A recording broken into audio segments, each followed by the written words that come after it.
संस्थाहरूलाई हामीले आत्मसात गर्यौँ र समुदायमा यी संस्थाहरूसँग समन्वय सहकार्यमा हामीले खानेपानी, फोहोर व्यवस्थापन, ढल व्यवस्थापन र यसलाई व्यवस्थापन गर्नका लागि हामी लाग्यौँ र आज हामी 10,000 लिटर खानेपानी विपन्न वर्गलाई निःशुल्क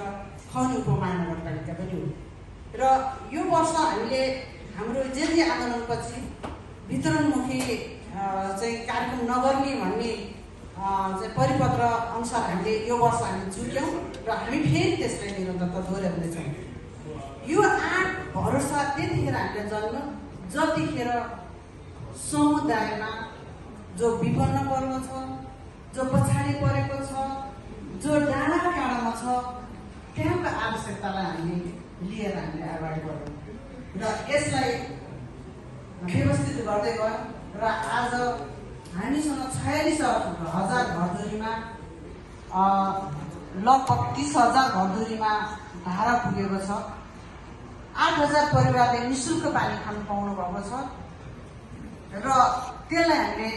अझ व्यवस्थित रूपमा लानका लागि र 50 वर्षसम्म